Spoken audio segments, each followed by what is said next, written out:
ICP Academy.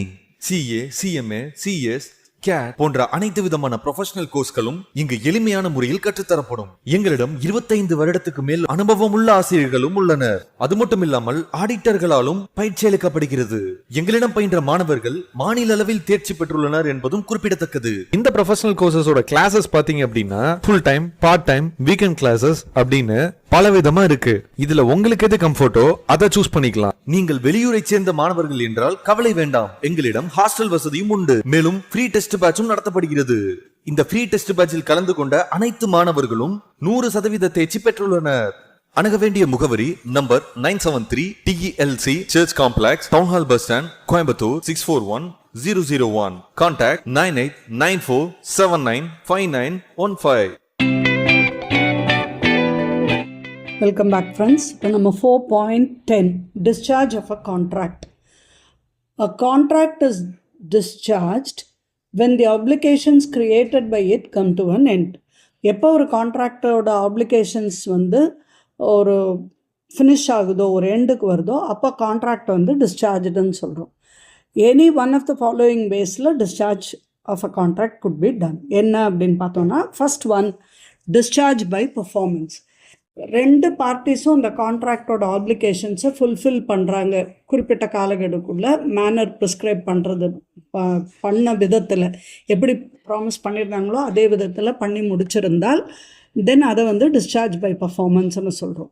இந்த discharge by பர்ஃபார்மன்ஸுங்கிறது ரெண்டு வகை இருக்கலாம். ஒன்று ஆக்சுவல் பர்ஃபார்மன்ஸ், இன்னொன்று attempted performance.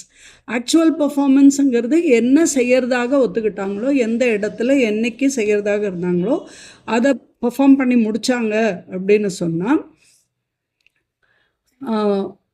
in each has done what he had agreed to do under the agreement, முடிச்சிட்டாங்கன்னா அது ஆக்சுவல் பர்ஃபார்மன்ஸ். ப்ராமிசர் அட்டெண்ட் பண்ணுறாரு, பட் ப்ராமிஸி ரெஃப்யூஸ் பண்ணுறாருன்னா இது அட்டெம்ப்டட் பர்ஃபார்மன்ஸ்னு சொல்கிறோம். இது எக்ஸாம்பிள் 39லேயும் நெக்ஸ்ட் எக்ஸாம்பிள்லையும் எக்ஸ்பிளைன் பண்ணுறாங்க. எக்ஸாம்பிள் 39, ஏ பிக்கு அவருடைய காரை ஒரு குறிப்பிட்ட விலைக்கு சேல் பண்ணுறதாக ஒத்துக்கிறாரு. அந்த காரை ஏ ஆக்சுவலாக பிக்கு டெலிவர் பண்ணுறாரு, பியும் அதை கொஞ்சம் ப்ரைஸை பே பண்ணிடுறாருன்னா அங்கே பர்ஃபார்மன்ஸ் கம்ப்ளீட்டட். இது ஆக்சுவல் பர்ஃபார்மன்ஸ். இங்கே அந்த கான்ட்ராக்ட் இஸ் ஃபுல்லி கம்ப்ளீட்டட்னு சொல்லலாம். இதே எக்ஸாம்பிள் 40ல் ஏ ஒரு டிம்பரை பிக்கு சப்ளை பண்ணுறதாக ஒத்துக்கிறாரு. B made the supply of timber at the proper time. A ஒரு கான்ட்ராக்டை பிக்கு ஒரு குவாலிட்டி டிம்பரை கொடுக்கறதாக ஒத்துக்கிறாரு. சப்ளை ஆஃப் டிம்பரும் பண்ணியாச்சு, ஆனால் ஏ அதை ரெஃப்யூஸ் பண்ணுறாரு, அதை வாங்கிறது இல்லை டெலிவரியன்னா திஸ் இஸ் அட்டெம்ப்டட் பர்ஃபார்மன்ஸ். எங்கே அந்த ப்ராமிசர் அட்டெண்ட் பண்ணுறாரு, அந்த பர்ஃபார்மன்ஸை முடிக்கிறதுக்கு, அந்த செயலை முடிக்க ட்ரை பண்ணுறாரு, பட் அதர் பார்ட்டி அதை ரெஃப்யூஸ் பண்ணால் அதுக்கு பேர் அட்டெம்ப்டட் பர்ஃபார்மன்ஸ்னு சொல்கிறோம். Next discharge by mutual agreement. Section 62 of the Indian contract படி அந்த ஒரு புது கான்ட்ராக்ட் அந்த பழசுக்கு பதில் சப்ஸ்டியூட் பண்ணாங்க அப்படின்னு சொன்னால் ஒரிஜினல் கான்ட்ராக்ட் நீட் நாட் பெர்ஃபார்ம்டுன்னு ஏற்கனவே நம்ம இதை பார்த்துருக்கோம். நொவேஷன், ரெசிஷன், ஆல்ட்ரேஷன் அண்ட் ரெமிஷன் அதை ஏற்கனவே டிஸ்கஸ் பண்ணியிருக்கோம். இப்போ எக்ஸாம்பிள் 41, ஏ பிக்கு 1 lakh கொடுக்கணும். ஏ ஒரு அக்ரிமெண்ட் வித் பி போட்டுக்கிறாரு. அதில் தன்னுடைய பொருட்களை அடமானமாக 50,000 rupees ஒரு ஒர்த்துள்ள எஸ்டேட்ஸை 1 lakh ஒர்த் ஆஃப் அவருடைய கடனுக்கு மார்க்கேஜ் பண்ணுறாரு. இது ஒரு புது கான்ட்ராக்ட். அப்போ பழைய கான்ட்ராக்ட் இதில் நலிஃபை ஆகிடுது, கேன்சல் ஆகிடுது. அதுக்கு பதில் புது கான்ட்ராக்ட் எக்ஸிஸ்ட் ஆகுது. Next example 42 A hose B rupees 5 lakh. A pays to B 3 lakh who accepts it in full satisfaction of the debt. The whole is discharged. இப்போ ஏ பிக்கு 5 லட்சம் ரூபாய் கொடுக்கணும். ஆனால் ஏ 3 lakhs இப்போ கொடுக்குறாரு. அப்போ பி அதை அந்த ஃபுல் அமௌண்ட்டுக்கு சாட்டிஸ்ஃபேக்ஷனாக எடுத்துடுறாரு அப்படின்னு எடுத்தாலும் இந்த இடத்துல the full contract is discharged அப்படின்னு தான் எடுத்துக்கிறோம். முடிஞ்சிடுச்சு கான்ட்ராக்டுங்கிறது தான் நம்ம மீனிங்காக எடுத்துக்கிறோம். Next one is discharge by impossibility of performance. Performance செய்ய முடியாமல் போகிற ஒரு இம்பாசிபிலிட்டி நேர்ந்தால் அந்த இடத்துல டிஸ்சார்ஜ் எப்படி எடுக்குது அப்படின்னா, நம்ம ஏற்கனவே பார்த்தோம், அட் த வெரி பிகினிங்கே இம்பாசிபிலிட்டி இருக்கலாம். அப்போது சூப்பர்வீனிங் இம்பாசிபிலிட்டி அப்படிங்கிறது எப்படி ரெண்டு இடத்துல எடுக்கலாம்னா, ஒன்று அன்ஃபோர்சின் சேஞ்ச் இந்த லா அக்செப்ட் பண்ணும்போது அது சரியாக இருந்தது, ஆனால் நடுவில் சட்டத்திட்டம் மாறுபாடுனால அது வந்து இம்பாசிபிலிட்டி ஆகுது. இல்லைன்னா சப்ஜெக்ட் மேட்டரை டிஸ்ட்ரக்ட் ஆகிடுது, பர்ஃபார்மன்ஸுக்கு என்ன வேணுமோ அதுவே டிஸ்ட்ரக்ஷன், அதுவே இல்லாமல் போயிடுது. இல்லை மூன்றாவது non existence and non occurrence of particular state of things which are naturally contemplated for a performing the act. இங்கே வந்து அதை ஒரு அந்த செயலை செயல்படுத்துறதுக்குரிய ஒரு பர்டிகுலர் நிகழ்வு செய்யறதுக்குரிய சாத்தியம் இல்லாமல் போகுதல். ஒரு கெப்பாசிட்டி வந்து அவருக்கு இல்லாமல் போகலாம், பர்சனல் கெப்பாசிட்டி இல்லாமல் போகலாம், இல்லை ஒரு டேஞ்சரஸ் ஹேப்பனிங் நடந்திருக்கலாம், அல்லது ஒரு வார் டிக்ளேர் ஆகிருக்கலாம். இந்த மாதிரியான ஒரு இதில் வந்து இம்பாசிபிலிட்டி ஆஃப் பர்ஃபார்மன்ஸ் நடக்கலாம். அப்போது அதன்படி அப்படி பார்க்கும்போது சூப்பர்வீனிங் இம்பாசிபிலிட்டி அப்படின்னு சொல்கிறோம். இதில் வந்து impossibility of the contract to be டன்னுங்கிறது தான் மீனிங். எக்ஸாம்பிள் 43ல் வந்து A agrees with B to discover a treasure by magic. ஒரு ஏ வந்து பி கிட்ட ஒரு மேஜிக் வழியாக ஒரு ட்ரெஷரை கண்டுபிடிக்கிறேன்னு சொல்லி அக்செப்ட் பண்ணுறாரு. இது அக்ரிமெண்ட்லேயே வாய்ட் ஆகிடுது, ஏன்னா ஆரம்பத்துலேயே இதில் இம்பாசிபிலிட்டி இருக்குது. ஸோ இனிஷியல் இம்பாசிபிலிட்டியில் இந்த கான்ட்ராக்ட் செல்லுபடி ஆகாது. நெக்ஸ்ட் எக்ஸாம்பிள் 44ல் ஏவும் பியும் வந்து திருமணம் செய்து கொள்வதற்காக ஒரு ஒப்பந்தம் போட்டுக்கிறாங்க. அப்போ அதில் ஏ வந்து கோஸ் மேட், அந்த இடத்துலையும் இந்த கான்ட்ராக்ட் பிகம்ஸ் வாய்ட். இது வந்து அன்ஃபோர்சின் சேஞ்ச், அது ஏதாவது ஆகிடுது, அதனால் செயல்படுத்தப்பட முடியாமல் போகுது. Example 45, A contracts to act in a theatre for 6 months in consideration of sum paid in advance by B. ஏ வந்து அதை நடித்து கொடுக்கறதாக ஒப்பந்தம் பண்ணிக்கிறாரு, 6 மாதத்துக்கு ஒப்பந்தம் பண்ணி பணத்தை வாங்கிக்கிறாரு. On several occasion A is too ill to act. ஆனால் ஏக்கு வந்து மிகவும் உடம்பு சரியில்லாமல் போயிடுதுன்னா அந்த contract act on these occasions becomes void. அந்த கான்ட்ராக்ட் வந்து இதாகிடுது, நல்லிஃபை ஆகிடுது. Example 46, X agrees to sell his horse to Y for 5,000, but the horse dies in an accident.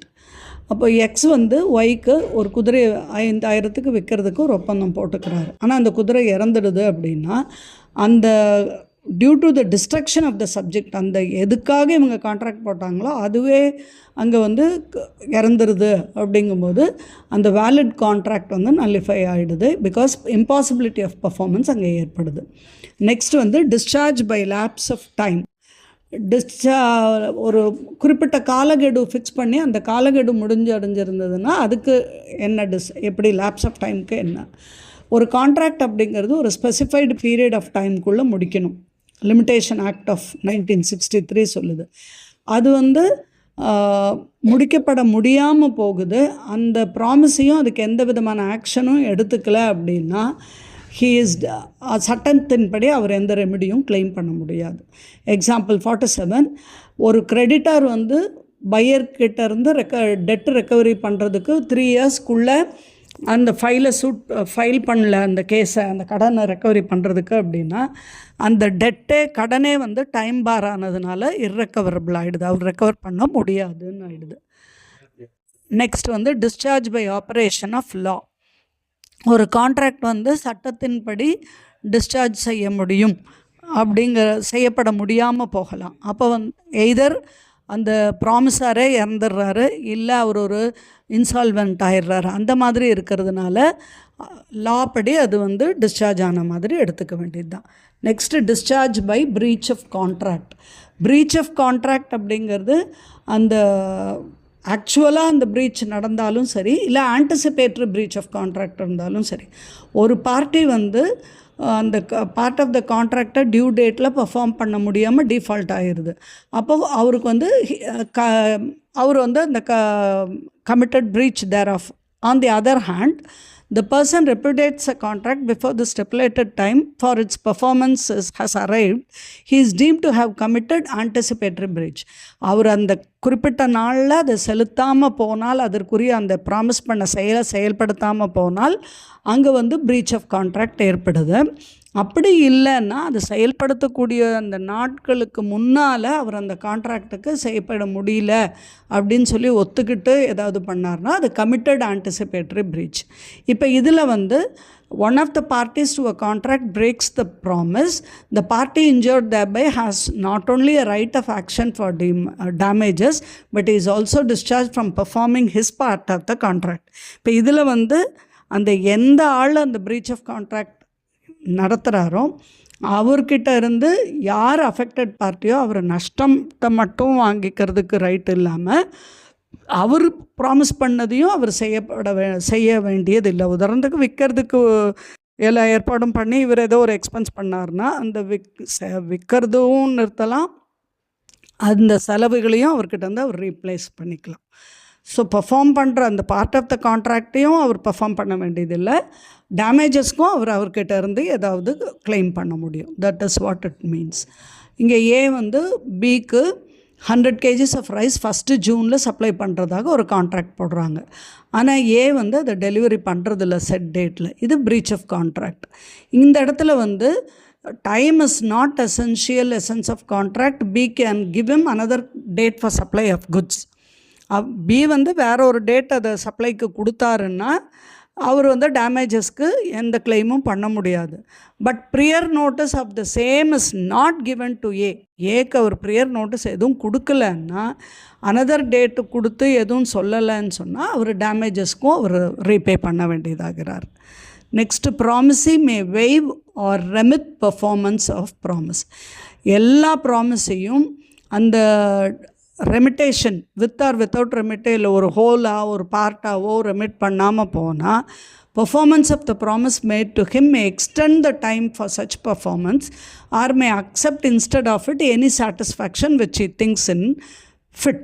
அதாவது இவர் ப்ராமிஸை வந்து பகுதியாக ரீபே பண்ணாரோ இல்லை ஒரு ஃபுல் பார்ட்டை ரீபே பண்ண முடியாமல் போனாலோ அந்த எந்த அளவுக்கு அந்த பர்ஃபார்மன்ஸ் பண்ணுறேன்னு ஒத்துக்கிறாரோ அதுக்கு இந்த ப்ராமிஸை என்ன பண்ணலாம், அந்த ப்ராமிஸருக்கு ஒரு காலக்கெடுவை எக்ஸ்டெண்ட் பண்ணி தரலாம். இல்லை வேறு விதமாக அவருக்கு ஏதாவது சூட்டபுளாக அவரை சாட்டிஸ்ஃபை பண்ணிக்கிறதுக்கு ஏதாவது வாங்கிக்கலாம். அப்போது ஒரு கான்ட்ராக்ட் வந்து ரெமிஷன் வழியாக டிஸ்சார்ஜ் ஆகலாம் அப்படிங்கிறது தான் இதனுடைய மீனிங். எக்ஸாம்பிள் 49 இதை எக்ஸ்பிளைன் பண்ணுது. ஏ என்பவர் வந்து பிக்கு 5 lakhs rupees கொடுக்கணும். ஆனால் அதில் சி என்ன பண்ணுறாரு, பிக்கு ஒரு 1 lakh கொடுக்குறாரு. அப்போ பி அதை வாங்கிட்டு அந்த ஏ கொடுக்க வேண்டிய 5 lakhs தள்ளுபடி பண்ணுறாரு. அப்போது இந்த ஹோல் கிளைமுக்கு பதில் அந்த 1 lakh ரிசீவ் பண்ணி அந்த 5 lakhs கிளைமையே அவர் வந்து தள்ளுபடி செய்கிறது அவருடைய இஷ்டம். இந்த இடத்துல இந்த ப்ராமிஸி அந்த ஃபுல் இதையே கான்ட்ராக்டையே வேவ் பண்ணுறது அப்படிங்கிறது தாராளமாக இவர் செய்ய முடியும். இனி ஏ வந்து அவருக்கு 5 lakh செலுத்த வேண்டியதில்லை அல்லது 4 lakh மிச்சத்தையும் செலுத்த வேண்டியது இல்லை. சி கொடுத்த 1 lakhக்கே பி வந்து ஏ 5 lakhs கொடுத்ததாக அந்த கான்ட்ராக்டை முடித்துக்கொள்கிறாருங்கிறது தான் இதனுடைய மீனிங். நெக்ஸ்ட் வந்து effects of neglect of promise to afford promisor reasonable facility for performance. இப்போ இந்த ப்ராமிஸி வந்து அந்த ப்ராமிஸார் என்ன ப்ராமிஸ் பண்ணியிருந்தாரோ கான்ட்ராக்டுக்கு அதை செய்கிறதுக்கான போதுமான ஃபெசிலிட்டிஸ் செஞ்சு கொடுக்கணும்.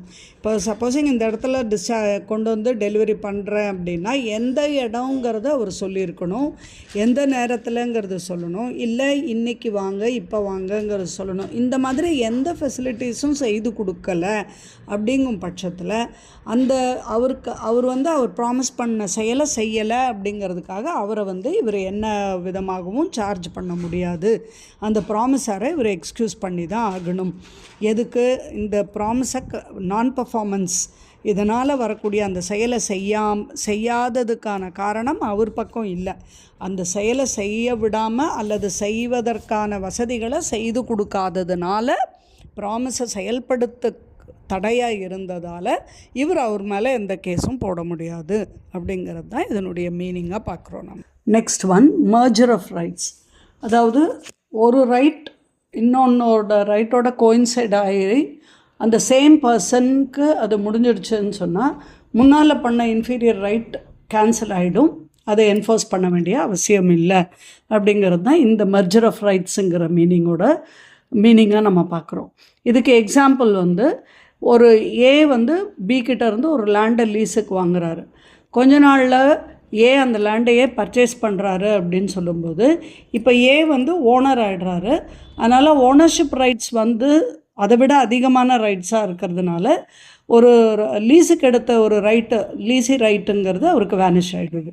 அப்போது ஏர்லியர் கான்ட்ராக்ட் ஆஃப் லீஸுங்கிறது டெர்மினேட் ஆகி சேல் டீடே இதானதுனால இவர் ஓனருங்கிற ரைட்டை கிளைம் பண்ண வேண்டியவராகிட்டார். இதுதான் இந்த லாஸ்ட் மர்ஜர் ஆஃப் ரைட்ஸுங்கிறதோட மீனிங் நமக்கு. So with this the lesson comes to an end. Thank you friends.